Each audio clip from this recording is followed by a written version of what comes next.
नारद का घमंड। नारद जी एक देव ऋषि थे जो तीनों लोगों का चक्कर लगाते रहते थे और भगवान विष्णु का नाम नारायण नारायण जपते रहते थे। नारद जी के पास बहुत सारे लोग सलाह मांगने आते थे, चाहे स्वर्ग के देवता हों चाहे राक्षस हों, हर कोई उनसे सलाह मांगने आता था और उनकी सलाहों को काफ़ी पसंद भी किया जाता था।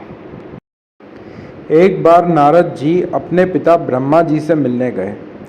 ब्रह्मा जी ने नारद से कहा कि देखो नारद, तुम्हारी बुद्धि तो बहुत तेज है, लेकिन सिर्फ बुद्धि तेज होने से सब कुछ नहीं होता। असली ज्ञानी तो वो है जिसके पास संयम हो, जिसने अपनी इच्छाओं को जीत लिया हो।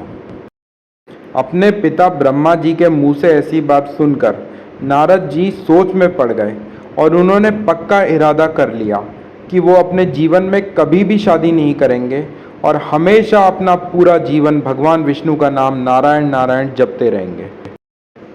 इसके बाद नारद जी हिमालय चले गए और वहां जाकर कठोर तपस्या करने लगे।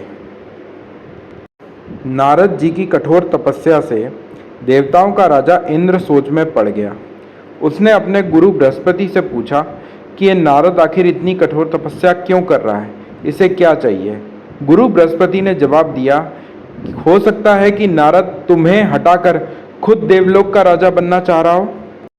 इंद्र ने सोचा कि कुछ ना कुछ तो ऐसा करना पड़ेगा जिससे इस नारद की तपस्या टूट जाए। क्यों ना इस नारद को इंजॉयमेंट में लगा दिया जाए, जिससे इसका मन तपस्या में लगे ही ना।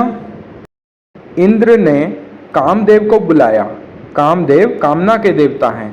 इंद्र ने कामदेव से कहा कि ये नारद बड़ी कठोर तपस्या कर रहा है, कुछ ऐसा करो जिससे इसकी तपस्या भंग हो जाए।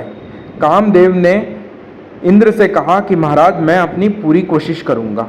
ऐसा कहकर कामदेव वहां से चले गए। कामदेव नारद के पास पहुंचे। नारद कठोर तपस्या करने में मगन थे। कठोर तपस्या कर करके नारद का पूरा शरीर बहुत कमजोर हो गया था। कामदेव ने धनुष बाण उठाया और नारद पर तीर छोड़ दिया। उनके तीर छोड़ते ही वहां का वातावरण बड़ा सुंदर हो गया। हर तरफ हरियाली छा गई, फूल खिलने लगे, ठंडी ठंडी हवा बहने लगी, पंछी चहचहाने लगे। कामदेव ने स्वर्ग से एक बहुत खूबसूरत अप्सरा को भी वहां पर बुला लिया। अप्सरा ने नारद को उठाने की कोशिश करी, लेकिन नारद तो तपस्या में इतने मगन हो रखे थे कि उन्होंने अप्सरा की तरफ ध्यान ही नहीं दिया। काफ़ी देर तक अप्सरा नारद के सामने नाचती रही, गाती रही, लेकिन नारद अपनी तपस्या में इतने मगन थे कि अप्सरा के नाचने गाने के बावजूद वो अपनी तपस्या से नहीं हिले। अप्सरा की इतनी कोशिश करने के बावजूद नारद की तपस्या नहीं टूटी और आखिर में अप्सरा हार मानकर वहां से चली गई। थक हार कर कामदेव नारद के पैरों में गिर गया। तब नारद जी ने अपनी आंख खोली। नारद जी ने कामदेव से पूछा कि हे कामदेवता, तुम्हें किसने यहाँ पर भेजा था। कामदेवता ने कहा कि मुझे इंद्र ने यहाँ पर आपकी तपस्या तोड़ने के लिए भेजा था, लेकिन मैं उसमें सफल नहीं हो सका। मैं मानता हूँ कि आप जैसा योगी दुनिया में दूसरा नहीं है। अपनी सफलता के बारे में सोचकर नारद मन ही मन बहुत खुश होने लगे। उन्होंने सोचा कि अब तक सिर्फ भगवान शंकर ही पूरी दुनिया में ऐसे थे जिन्होंने कामदेव को हराया था, और भगवान शंकर के बाद ये उपलब्धि हासिल करने वाला सिर्फ मैं ही हूँ। नारद ने सोचा कि खुद चलकर भगवान शंकर को अपनी सफलता के बारे में बताना चाहिए, और नारद शंकर जी के घर कैलाश पर्वत की ओर निकल लिए। नारद ने शंकर जी के पास पहुंचकर उनको प्रणाम किया। शंकर जी ने नारद से पूछा, और भाई नारद, कैसे हो, बड़े खुश लग रहे हो। नारद ने शंकर जी को बताया कि भगवान, मैंने बहुत बड़ी सफलता हासिल कर ली है। मैंने अपनी सभी इच्छाओं को जीत लिया है। खुद कामदेव भी मुझसे हार कर चला गया है। ऐसा सुनकर भगवान शंकर नारद से बोले कि मुझे तुम्हारी सफलता के बारे में सुनकर बहुत खुशी मिली, लेकिन इसे अपने तक ही रखना। किसी और के सामने अपने मुंह से अपनी बड़ाई बिल्कुल मत करना, खास तौर से भगवान विष्णु के सामने तो ऐसा बिल्कुल भी मत करना। नारद ने सोचा कि लगता है कि भगवान शंकर को मुझसे जलन हो रही है, तभी वो मुझे मना कर रहे हैं कि भगवान विष्णु को अपनी सफलता के बारे में मत बताना। भगवान विष्णु तो मुझे बहुत पसंद करते हैं। मेरी सफलता के बारे में जानकर उन्हें बहुत खुशी होगी। मैं नहीं मानता। मैं तो खुद जाकर भगवान विष्णु को अपनी सफलता के बारे में बताऊंगा। ऐसा सोचकर नारद बैकुंठ की तरफ निकल लिए।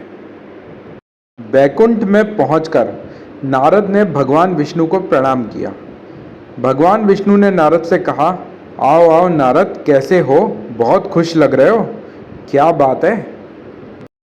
नारद ने खुश होकर भगवान विष्णु से कहा, आपको यह जानकर बहुत खुशी होगी कि आपके इस भक्त ने अपनी सभी इच्छाओं को जीत लिया है। यहाँ तक कि मैंने कामदेव को भी हरा दिया है। भगवान विष्णु थोड़ा मुस्कुराकर बोले, ऐसी बात है क्या? नारद ने आगे कहा, हाँ हाँ प्रभु, बिल्कुल सही सुना। मैंने अपनी सभी इच्छाओं को जीत लिया है और कामदेव को हराकर अब मैं भगवान शंकर के बराबर पहुंच गया हूँ।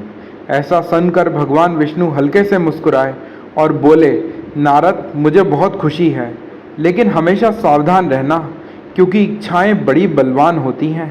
क्या पता कब मन में घर कर लें। भगवान विष्णु की बात नारद को बिल्कुल भी अच्छी नहीं लगी। वो बैकुंठ लोक से तुरंत निकल लिए और रास्ते में सोचने लगे कि लगता है भगवान विष्णु को भी मेरी सफलता के बारे में सुनकर बहुत अच्छा नहीं लगा। तभी तो वो मुझे कहने लगे कि सावधान रहना।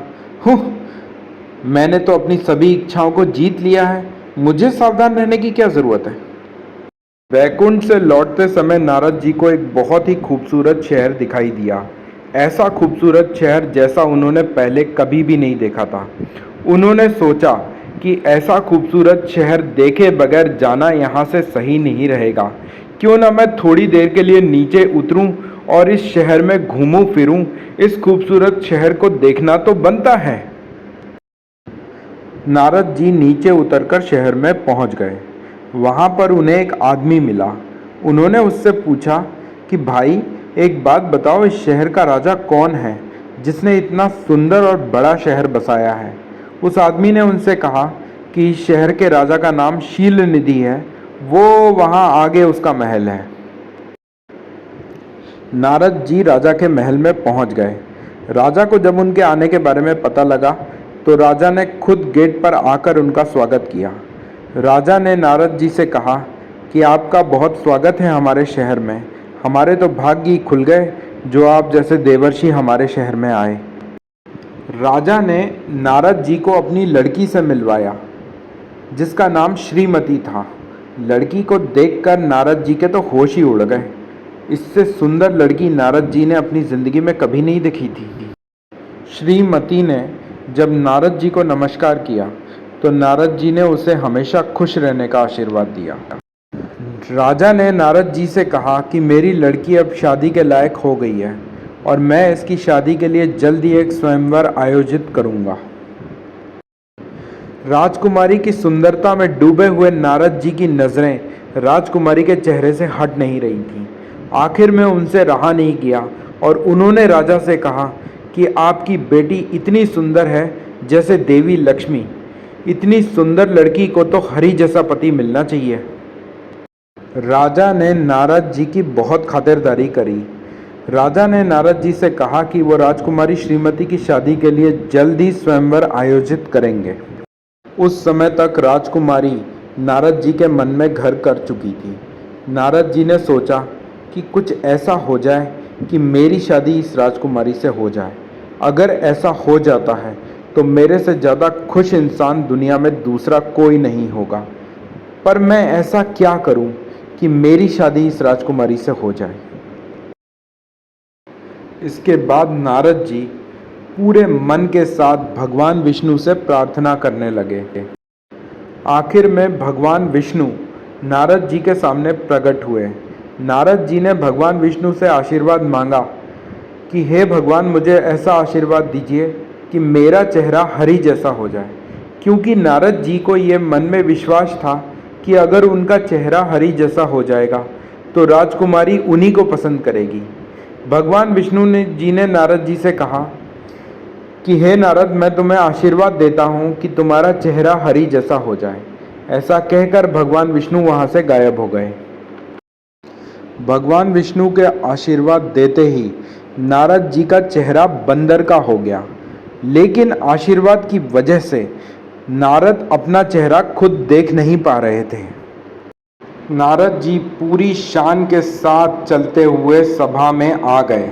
वहाँ जितने भी राजा लोग बैठे हुए थे, सभी नारद जी का बंदर जैसा चेहरा देख रहे थे और सब अपने मन में सोच रहे थे कि ये बंदर जैसा दिखने वाला आदमी आखिर यहाँ कर क्या रहा है। आखिर ऐसे आदमी को कोई राजकुमारी कैसे पसंद करेगी, ये यहाँ आया ही क्यों। आखिर में राजकुमारी भी अपने पिता के साथ वहाँ पर आती हैं। राजकुमारी के पिता राजकुमारी से कहते हैं कि यहाँ जितने भी लोग बैठे हुए हैं, इनमें से तुम्हें जो भी पसंद हो उसके गले में ये माला डाल दो और उसे अपना पति चुन लो। वहाँ जितने भी राजा लोग बैठे हुए थे, सभी राजकुमारी से शादी करना चाहते थे और सभी राजकुमारी को लगातार देख रहे थे। लेकिन नारद जी को तो पूरा भरोसा था कि राजकुमारी सिर्फ उन्हीं को पसंद करेंगी, क्योंकि इस पूरी भीड़ में सिर्फ उन्हीं का चेहरा हरि जैसा है। राजकुमारी कोई फैसला कर नहीं पा रही थी। बहुत देर हो जाने के बाद नारद जी से रुका नहीं गया और वो खुद राजकुमारी के पास पहुंच गए। नारद जी ने राजकुमारी के पास पहुंचकर राजकुमारी से कहा कि इधर उधर क्या देख रही हो, मैं ही तो वो हूँ जिसका तुम्हें इंतज़ार था। नारद जी ने राजकुमारी से कहा कि वो जल्दी से माला उनके गले में डालकर उन्हें अपना पति चुन ले। ये बात सुनकर वहाँ बैठे सभी राजा जोर जोर से हंसने लगे। राजाओं ने हंसते हुए नारद जी का मजाक बनाते हुए नारद जी से कहा कि वाह क्या दिखते हो भाई, तुम्हारा चेहरा तो एकदम बंदर जैसा है, राजकुमारी ज़रूर तुम्ही को पसंद करेंगी। जब सभा में बैठा हर आदमी नारद जी का चेहरा देखकर हंसने लगा और उनका मजाक बनाने लगा, तो नारद जी ने सोचा कि कहीं ऐसा तो नहीं है कि सचमुच ही उनका चेहरा बंदर जैसा हो गया हो। लगता है कि भगवान विष्णु ने मुझे धोखा दिया है, उन्होंने मेरा चेहरा बंदर जैसा कर दिया है। अगर वो यहाँ पर होते तो मैं उनसे पूछता कि उन्होंने आखिर ऐसा किया क्यों।